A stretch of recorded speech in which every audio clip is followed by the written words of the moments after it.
bagaimana Bapak bisa menyatakan bahwa ideologi pada waktu itu adalah ideologi PDIP, maksud saya Pak Kwik ya, pada waktu itu adalah kapitalisme. Dasar berpikir Bapak seperti apa ya Pak Kwik? Ya, jadi kapitalisme itu mempunyai dua arti. Yang satu arti yang murni adalah isme, itu adalah faham, ideologi. Kapitalisme adalah faham yang membolehkan orang per orang memiliki modal, membolehkan orang per orang memiliki modal dan menggunakan modalnya itu untuk berusaha dalam bentuk produksi dan distribusi, dan motifnya mencari laba. Nah, itu adalah kapitalisme. Menurut pendapat saya yang pengertian yang generik. Tetapi memang betul bahwa Bung Karno beserta angkatannya di dalam segala pidatonya itu selalu mengatakan kapitalisme adalah cikal bakal dari imperialisme, dan imperialisme adalah cikal bakal dari kolonialisme yang rakyat kita menjadi korban selama 300 tahun. Nah, oleh karena itu harus dimusuhin, begitu kan? Nah, terus terjadilah sebuah dialog. Sekarang yang akan kita ulangi seperti saya katakan tadi. Jadi waktu itu saya tanya, kalau ada seorang ayah, ibu, ada seorang suami istri punya satu anak, mereka itu tidak punya majikan. Dalam mencari nafkahnya, mereka itu punya toko yang sekarang namanya supermarket. Pada waktu itu masih bahasa Belanda, namanya toko P&D. P itu profession, D itu drunken, minuman dan makanan gitu. Toko-toko sendiri itu. Nah, jadi dia punya satu gedung kecil kayak ruko begitu, dia menjual segala kebutuhan. Nah, kalau sekarang bisa diumpamakan dengan satu chain, ya, department store atau convenience store, macam-macam itu. Itu boleh apa tidak sih? Dikatakan boleh, asalkan dia membayar pajak, asalkan dia menuruti semua peraturan. Oh ya, saya katakan dalam diskusi ini kita asumsikan bahwa keluarga yang mempunyai toko ini membayar pajak dan memenuhi semua peraturan dan pengaturan yang berlaku. Jadi Anda tadi kan baru saja mengatakan boleh. Nah, lalu saya tanya lagi, kalau boleh berarti dia memperoleh laba yang lebih besar dari yang dibutuhkan untuk makan sehari-hari. Karena itu dia mempunyai tabungan, tabungannya menumpuk. Nah, sekarang saya tanya, dia boleh atau tidak memperoleh laba, artinya menjual harga dengan harga lebih tinggi dari harga pokoknya, sehingga dia memperoleh laba, dan laba itu tentu menumpuk menjadi besar. Menurut Anda boleh apa tidak? Boleh, Pak. Hah? Boleh. Boleh. Boleh. Kalau boleh, lalu tabungannya itu begitu besar. Ya. Rumah sebelahnya dijual. Tabungannya dia cukup untuk membeli rumah itu. Jadi rumah sebelahnya dibeli, dijadikan satu toko, tokonya 2 kali lipat besarnya. Ya. Itu boleh atau tidak? Boleh, Pak. Kan setiap pengusaha kan perlu untuk melakukan perluasan atau ekspansi usahanya, Pak Kwik. Sepanjang dia menjalani aturan. Boleh, Pak Kwik. Jadi itu boleh kan? Boleh. Nah, kalau itu boleh, jadi dia sudah mempunyai, kalau double gitu, kira-kira labanya juga lebih besar. Ya.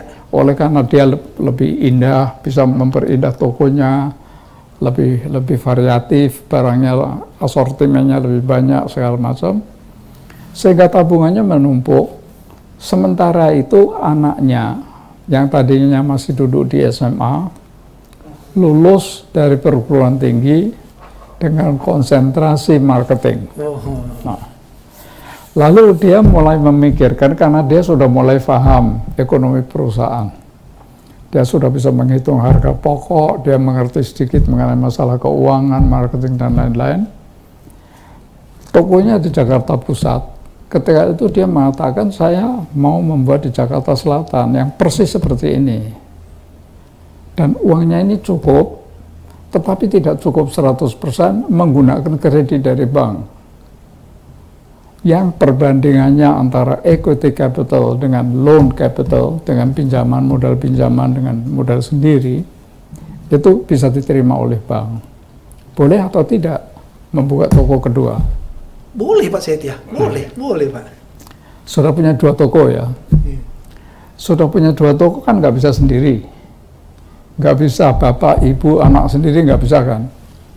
Harus mengambil pegawai yang digaji. Ya. Tapi pegawai gajian ini yang bekerja di tokonya tidak ikut memiliki toko. Boleh apa tidak? Boleh Pak, sebagai Dia punya pegawai yang hanya menerima gaji. Dia tidak punya modal. Dia sebagai karyawan atau labor Pak? Boleh. Ya, boleh. Ya. Nah, apakah itu tidak sama dengan yang oleh Bung Karno dikatakan eksploitasi dalam parlom? Eksploitasi manusia atas manusia. Nah, itu salah satu slogan dari Karl Marx yang ketika itu banyak sekali dikutip oleh Bung Karno. Eksploitasi dalam parlom. Nah, itu bahasa Perancisnya. Eksploitasi, l'homme itu manusia, oleh manusia gitu. Jadi berarti eksploitasi manusia terhadap manusia lain, manusia yang punya modal mengeksploitasi manusia yang tidak punya modal. Ya. Boleh apa tidak? Kalau sepanjang pemikiran ekonomi Pak Kui, kan sepanjang marginal productivity of labor itu sama dengan upah yang dia terima, itu kan sama dengan mekanisme pasar Pak Kui. Boleh. Iya. Boleh Pak Kui. Jadi itu boleh. Boleh. Nah, lalu dia mendirikan lagi di Jakarta Utara, di Jakarta Timur, Jakarta Barat dia mendirikan. Dan dia mendirikan terus sampai akhirnya menjadi 10 toko yang persis sama terus, yang persis sama semuanya. Boleh atau tidak? Boleh. Ada batasnya apa tidak ada batasnya? Nggak ada Pak. Jadi boleh. Boleh. Nah, lalu kemudian dia mulai membuat statistik barang apa yang paling laku di toko itu. Nah, dia tiba pada kesimpulan yang paling laku adalah kerupuk, beras, apa barang-barang tertentu. Nah, lalu dia membuat pabrik-pabrik untuk dijual di tokonya sendiri yang sudah pasti laku, yang sudah pasti bisa habis terjual. Oleh karena dia sudah mempunyai statistik dan barang-barang itu diberi mereknya, tetapi tidak sebatas itu. Dia membuat pabrik yang produksinya lebih besar dari kebutuhan dari toko-tokonya. Sisanya dijual kepada toko-toko lain dengan merek lain. Boleh atau tidak? Boleh. Boleh Pak Kui. Boleh. Ya, boleh. Nah, kalau begitu lalu dia kan sudah mempunyai toko, lalu dia mempunyai pabrik. Nah, tadinya kalau dari pabrik, dari mana-mana itu dia menyewa kendaraan. Sekarang dia mempunyai suatu fleet, suatu kendaraan sendiri. Nah, itu boleh apa tidak? Dia punya perusahaan kendaraan, transportation company yang untuk melayani supermarketnya, tetapi dia juga mempunyai lebih untuk dijual jasa transportnya kepada orang lain, gitu, kepada toko-toko lain. Boleh apa tidak? Lagi-lagi kalau saya berpendapat boleh Pak Kui. Boleh. Masih boleh.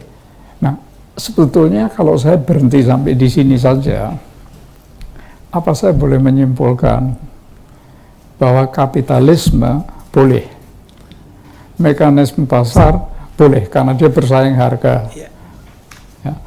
Lalu kemudian untuk menjadi konglomerat juga boleh. Jadi apa yang salah saya bilang?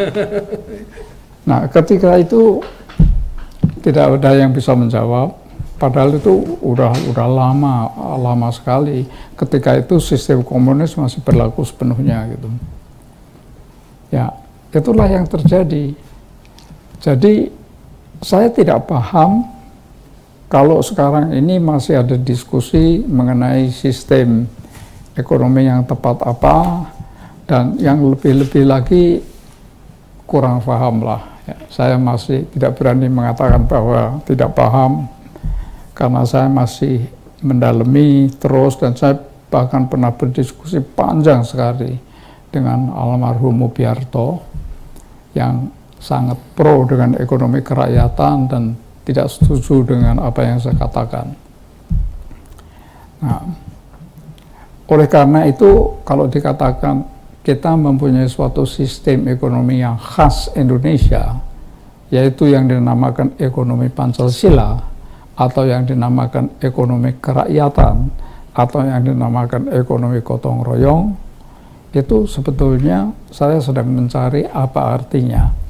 Sekarang kalau saya boleh tanya kembali kepada Anda, kira-kira menurut Anda apa sih yang diartikan dengan sistem ekonomi Pancasila, kerakyatan, apa?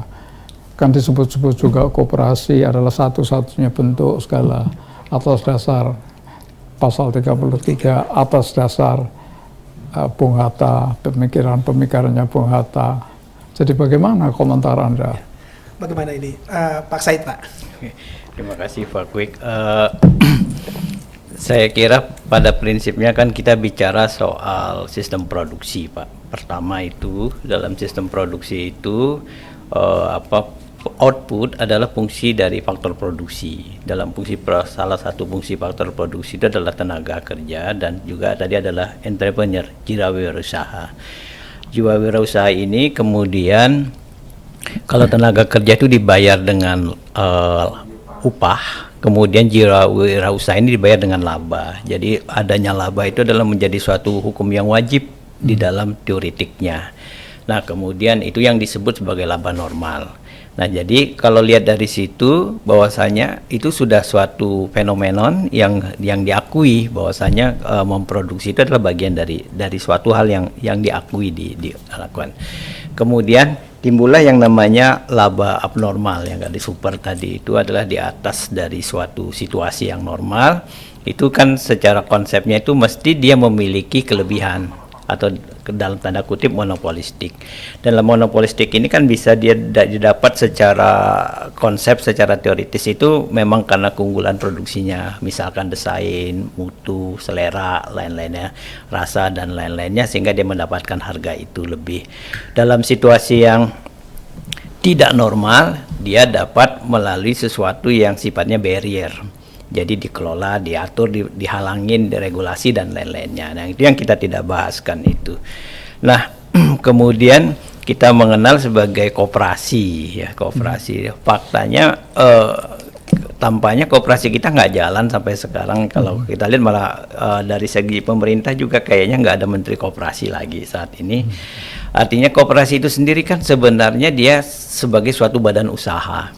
Sebagai satu badan usaha yang tergantung dia koperasinya apa. Jadi dia sebenarnya apple to apple adalah unit usaha juga, Jadi ada spirit di sana itu, misalkan yang dianggap membedakan itu adalah spirit semacam tadi kerakyatan atau gotong royong itu. Nah, spirit gotong royong ini sebenarnya itu adalah bagian yang dilakukan oleh pemerintah dalam dia mengelola itu kepada tadi yang privat POM tadi, perusahaan-perusahaan.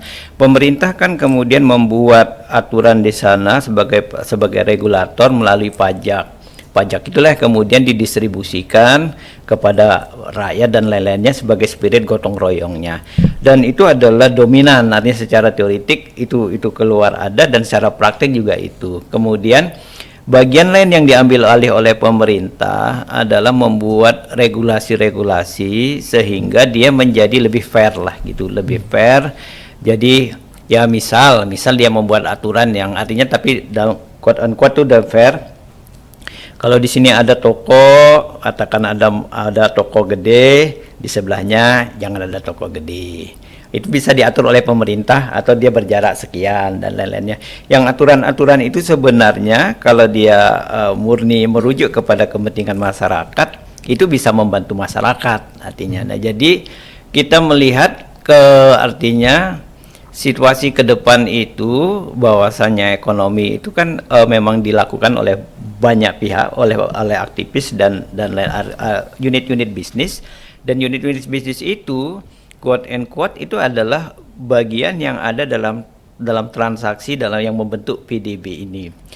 Nah, saya ingin tambahkan juga dalam situasi yang sekarang ini kelihatannya peranannya sangat berganti. Jadi misal sekarang dulu ada orang mengandalkan koperasi simpan pinjam.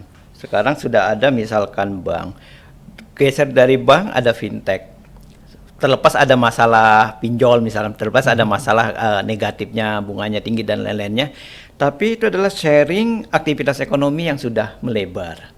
Kemudian sekarang orang bisa membuat unit usaha melalui rumah. Kemudian yang melalui online dan lain-lainnya, sehingga unit ekonomi juga menjadi banyak dan itu berkontribusi bukan hanya kepada dirinya tetapi kepada ekonomi bangsa gitu. Nah, jadi kelihatannya kapitalis bergerak. Kapitalis itu sebenarnya agak fair ya. Jadi fair, dia memberikan balasan kepada faktor produksi. Nah, soal kemudian kritik dari Karl Marx itu soal eksploitasi, itu kan kata-kata agak abstrak itu, eksploitasi itu. Jadi seseorang misalkan bekerja kemudian dibayar. Nah, bayarannya layak atau tidak, lebih atau tidak, itu agak abstrak. Tetapi bahwasannya dia kemudian bekerja, kemudian melihat bayaran, kemudian memproduksi, timbullah barang produksi di pasar, kemudian menjadi tumbuh dari sisi supply dan dari sisi demand, semuanya menjadi lengkap dan banyak. Saya kira mungkin sekarang itu seperti itu. Jadi kalau kita lihat ke seluruh dunia pun kelihatannya kan akan sama, kelihatannya nggak ada yang dominan, kecuali tadi misalkan yang masih agak aneh itu adalah Korea Utara dan mungkin Myanmar yang melakukan kudeta militer yang jauh dari lingkungannya itu berbeda. Jadi negara-negara lain sudah berdiri demokrasi lah dan lain-lainnya. Nah, kecuali kedua negara itu. Tapi masyarakat kan juga sudah mengenal jauh. Misalkan produk juga sudah melewati borderless, udah lewat batas bangsa dan negara ini. Kemudian alat pembayaran juga sudah melewati batas negara dan lain-lainnya. Jadi lebih flow-nya itu lebih smooth, lebih kecil, lebih spreadable, lebih memecah. Dan jadi yang paling penting adalah bagaimana setiap unit produksi itu dapat tumbuh berkontribusi, sehingga kalau diakumulasikan bangsa kita ini mungkin akan memiliki produk yang banyak.